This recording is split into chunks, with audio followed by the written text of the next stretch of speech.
Hello everyone, if you are new to this channel, let me give you my introduction. I am Dipansha and I am working in KVS on contractual basis as TGT English.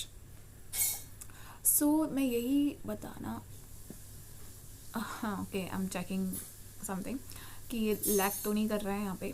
हाँ, तो यही कि जो job की struggle है ना वो बहुत बाद में शुरू होती है. कि एक वर्क प्लेस पे जाने की स्ट्रगल वो बाद में शुरू होगी कि वर्क प्लेस पे जाके क्या होगा, क्या काम मिलेगा, कितना काम है, कितना टारगेट है.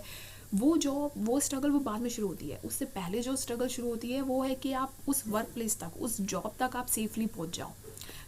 जो गर्ल्स है जो जॉब जाती है उन्हें पता ही होगा कि रोज़ हम क्या फेस करते हैं. क्या फेस करते हैं.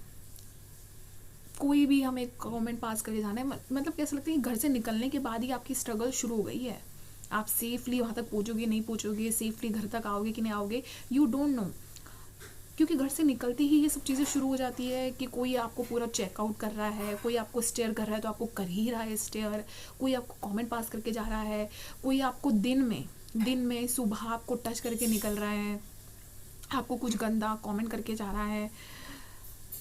फिर आप कोई पब्लिक ट्रांसपोर्ट लेते हो, बस है, मेट्रो है या फिर बैटरी रिक्शा है, उसमें आपको टच कर रहा है. अब जैसे कि मैं अपना एग्जांपल लेती हूँ कि मैं भी रोज़ जॉब जाती हूँ तो कुछ ना कुछ ये चीज़ें होती है रोज़ कि कोई कमेंट पास कर रहा है. या बैटरी रिक्शा मैंने एक बार लिया, रोज़ ही लेती हूँ बट हाँ ये इंसिडेंट्स हुआ था मेरे साथ कि मैं बैटरी रिक्शा में बैठी थी और बैटरी रिक्शा में जो था लड़का वो मेरे से टच हो रहा था. वो टच हो रहा था और फ़ोन था उसके हाथ में, तो उसने फ़ोन में कुछ चला रखा था और वो वीडियो अच्छी नहीं थी. वो थी गंदी video.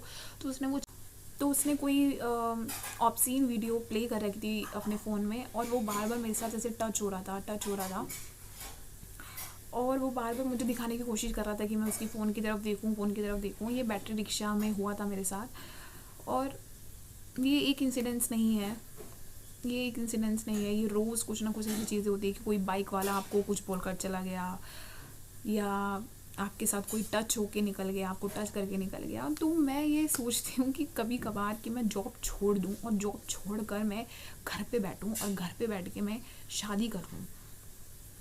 I know it might sound funny but मुझे ये सेफ़ नहीं लगता. और अगर पेरेंट्स को लगता है कि हमारे बच्चे तो जॉब कर रहे हैं, कितना प्राउड फील करते हैं हमारे पेरेंट्स कि हमारे बच्चे कमा रहे हैं, तो शायद उनको पता होना चाहिए कि हमारे बच्चे जो है कैसी कंडीशन में काम कर रहे हैं और कैसे वो पैसा कमा के लेकर आ रहे हैं. बहुत मुश्किल है ये चीज़ें समझाना किसी को. उन्हें तो लगता है कि तो सब तो कर रहे हैं, सब लड़कियां कर रही है, सब बच्चे कर रहे हैं, तुम क्या अकेले हो क्या. तो कभी कभी तो ये लगता है कि बस जॉब छोड़ के घर पे बैठ जाओ, क्योंकि ये चीज़ें ना इतनी नॉर्मल हमने कर दी है. ये चीज़ें नॉर्मल नहीं है कि कोई भी कुछ भी आपको बोल कर जा रहा है, आपको ऑब्सीन कमेंट पास कर रहा है, वल्गर कमेंट पास कर रहा है, गंदी चीज़ें कर रहा है आपके साथ. तो ये नॉर्मल नहीं है क्योंकि हमने इसको इतना नॉर्मल कर दिया है कि जब तक रेप नहीं होगा तो कोई इतनी बड़ी बात नहीं है ना. रेप तो नहीं हुआ ना तो उतनी बड़ी बात नहीं है क्योंकि हमने इतना नॉर्मल कर दिया है इसको. बट मुझे तो कभी कभी लगता है कि नहीं, I should leave my job and I should stay at my home और घर से ही कोई काम करने को मिल जाए, क्योंकि नहीं अच्छा लगता ये चीज़ें रोज़. और हम अपने पेरेंट्स को भी बता के क्या ही करें. उन्हें तो यही लगेगा कि पता नहीं वो समझेगी कि नहीं कि बहाना है, सब लड़कियां कर रही है, तुम कोई पहली लड़की तो हूँ नहीं या कोई पहला बच्चा तो तुम हो नहीं कि जो ये कर रहे हो. तो उनको बताने का भी कोई मतलब नहीं है. बट हाँ, अगर मेरे पास ऑप्शन होता कि मैं जॉब छोड़ के घर पे बैठ जाऊँ तो मैं छोड़ देती. मैं नहीं जाती जॉब, बिल्कुल नहीं. और हमारे पेरेंट्स को तो लगता है कि हम अच्छे से अपनी लाइफ जी रहे हैं, लाइफ जॉब करके आ रहे हैं, क्या ही इनकी लाइफ में स्ट्रेस है, अच्छे से जॉब तो कर रहे हैं, इन्जॉय भी कर रहे हैं. बट नहीं, ओनली वी नो दैट कि how much struggle we are doing every day. We are facing a lot every day. Job की स्ट्रगल तो अलग है, जॉब से पहले की जो स्ट्रगल है